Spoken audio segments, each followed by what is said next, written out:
Hello दोस्तों, आप सब कैसे हो। आई होप आप अच्छे होंगे। मेरे चैनल पर आपका स्वागत है। आज मैं आपके लिए अंगद और सीता के बारे में कहानी लेके आई हूँ कि अंगद को आखिर अंगद को क्यों सता रहा था सुग्रीव के हाथों मारे जाने का भय। आज हम इस कहानी के माध्यम से ये जानेंगे। तो प्लीज़ दोस्तों, वीडियो को देखने से पहले मेरे चैनल को लाइक, शेयर और सब्सक्राइब जरूर कर दें और नीचे दी गई कमेंट बॉक्स में जय श्री कृष्ण राधे राधे लिखना ना भूलें और नीचे दी गई रेड बटन को भी दबा दें ताकि मेरी आने वाली सभी वीडियो आप तक पहुंचती रहे। तो आइए जानते हैं आखिर अंगद को क्यों सता रहा था सुग्रीव के हाथों मारे जाने का भय। सीता जी की खोज करते हुए वानर जंगलों से निकल रहे थे। जब भगवान राम को 14 वर्ष का वनवास हुआ था तो उस टाइम क्या हुआ था, जो रावण था वो सीता को उठा ले गया था। तो जब वानर थे वो जंगलों में सीता को ढूंढते हुए निकल रहे थे तो उन्हें अचानक से प्यास लगी और वे प्यास की वजह से बहुत ज़्यादा व्याकुल हो गए, दुखी हो गए। वे इधर उधर जल को ढूंढ रही थी। स्थिति ऐसी हो गई कि पानी न मिला तो सब प्यास से ही मर जाएंगे। मतलब उनका गला सूखने लगा प्यास से और ऐसे मरने वाली सिचुएशन क्रिएट हो गई। ऐसे में हनुमान जी ने एक पहाड़ की चोटी पर चढ़कर देखा तो उन्हें कुछ दूरी पर एक गुफा दिखी जिसके ऊपर पक्षी भी उड़ रही थी और अंदर भी जा रहे थे, बाहर आ रहे थे। हनुमान जी समझ गए कि गुफा के अंदर जीवन जीने की सारी वस्तुएं हैं। वे नीचे उतरे और वानरों के साथ गुफा में प्रवेश कर गए।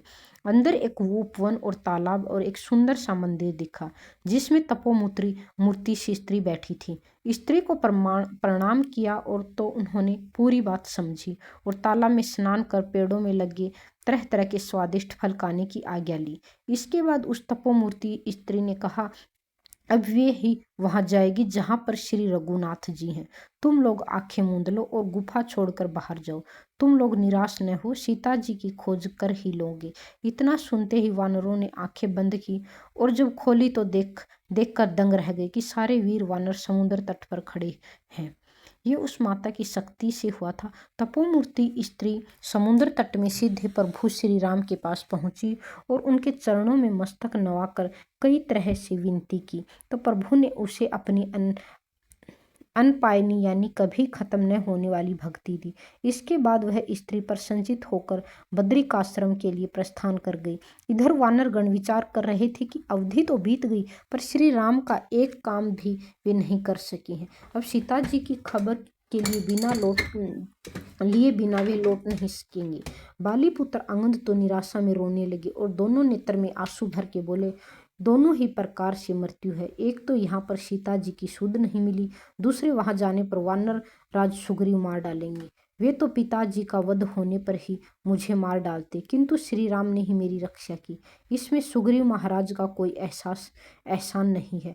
अंगद बार बार कहने लगी कि अब तो मरना तय है, कोई ही नहीं बचा सकता। वानर युवराज अंगद के वचन सुनने के बाद भी कोई वानर कुछ नहीं बोल पा रहा था। उन सबके नेत्रों से जल बह रहा था और वे बुरी तरह रो रही थी। सब एक क्षण के लिए सोच में मगन हो गए, फिर एक साथ बोले, हे युवराज, हम लोग सीता जी की खोज बिना वापस नहीं जाएंगे।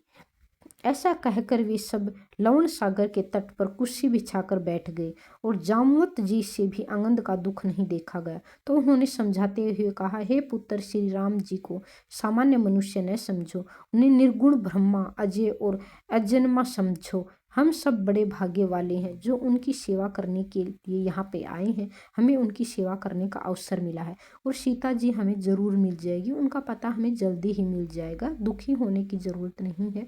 इसलिए सब आप मतलब सीता जी को ढूंढने की कोशिश करो और हम जल्द ही हम अपने लक्ष्य में सक्सेस हो जाएंगे। देवता, पृथ्वी, गो और ब्राह्मणों के लिए प्रभु ने अपनी इच्छा से अवतार लिया है।